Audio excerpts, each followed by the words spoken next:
وہ کہے کہ میں فلاں چیز اپنے اوپر حرام کرتا ہوں، نہیں کھاؤں گا، تو یہ لفظ کہنے سے قسم ہو جاتی ہے۔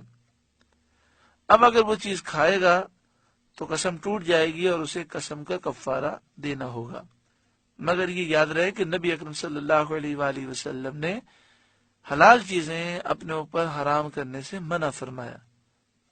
یہاں پر پھر وضاحت سماعت کر لیں کہ لفظ قسم اس نے کہا نہیں ہے، صرف اتنا کہا کہ فلاں چیز مجھ پر حرام ہے، میں نہیں کھاؤں گا، تو یہ لفظ کہنے کی وجہ سے اب قسم ہو گئی۔ اب اگر وہ کھائے گا تو قسم ٹوٹ جائے گی اور اسے قسم کا کفارہ دینا ہوگا۔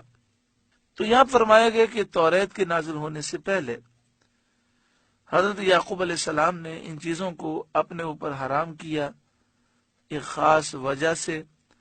قل اے محبوب آپ فرمائیے فَأْتُوا بِالتَّوْرَاتِ، توریت لاؤ، فَتْلُوهَا، پھر اسے پڑھو، ان کنتم صادقین، اگر تم سچے ہو۔ فَمَنِ افْتَرَىٰ عَلَى اللَّهِ الْكَذِبَ مِن بَعْدِ ذَلِكَ، تو اس کے بعد جو اللہ پر جھوٹ باندھے، فَأُولَٰئِكَ هُمُ الظَّالِمُونَ، پس یہی لوگ ظالم ہیں۔ جو اس قدر واضح ذکر کے بعد کہے کہ ملت ابراہیمی میں اونٹ کے گوشت اور اونٹنی کے دودھ اللہ تعالیٰ نے حرام کیے تھے اور اللہ پر یہ جھوٹ باندھے، ایسا شخص بڑا ظالم ہے۔ قل صدق اللہ، اے محبوب آپ فرمائیے اللہ سچا ہے۔ فاتبعوا ملت ابراہیم حنیفا، تو ابراہیم کے دین پر چلو جو ہر باطل سے جدا تھے، اور یہ ملت ابراہیم، ابراہیم کا دین وہی دین ہے جسے اسلام کہتے ہیں، اور اسی دین کی دعوت پیارا آقا صلی اللہ علیہ وآلہ وسلم نے دی۔ وما کان من المشرکین، اور ابراہیم علیہ السلام مشرک نہ تھے۔ اس میں یہودیوں کا رد ہے کہ وہ حضرت عزیر کو خدا سمجھنے کی وجہ سے اور اللہ کا بیٹا سمجھنے کی وجہ سے مشرک ہیں۔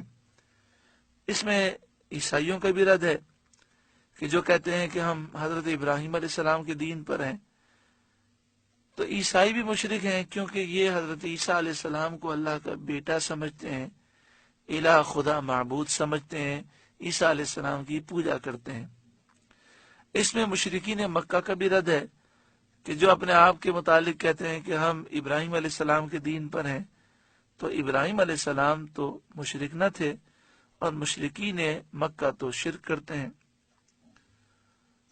ان اول بیت وضع للناس، بے شک سب سے پہلا گھر جو لوگوں کے لیے عبادت کرنے کے لیے مقرر ہوا، پہلا گھر جو اس لیے بنایا گیا کہ لوگ اللہ کی عبادت کریں، للذی ببکۃ مبارکہ، ضرور وہ وہی ہے جو مکے میں ہے، مبارکہ برکت والا ہے۔ ببکہ، مکہ بکہ دونوں لفظ کے معنی مکہ ہی ہے، یعنی مکہ شریف کو بکہ بھی کہتے ہیں۔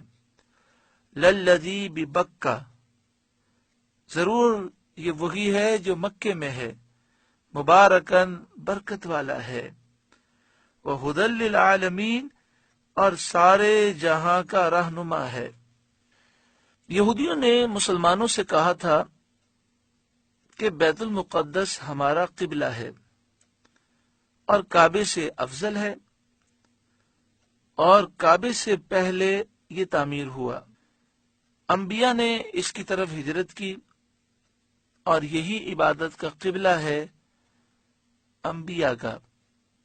مسلمانوں نے کہا کہ کعبہ افضل ہے، اس پر یہ آیت کریمہ نازل ہوئی اور اس میں بتایا گیا کہ سب سے پہلا مکان جس کو اللہ تعالی نے عبادت اور فرما برداری کے لیے مقرر کیا، نماز کا قبلہ، حج اور طواف کی جگہ بنایا جس میں نیکیوں کے ثواب زیادہ ہوتے ہیں، وہ کعبہ معظمہ ہے۔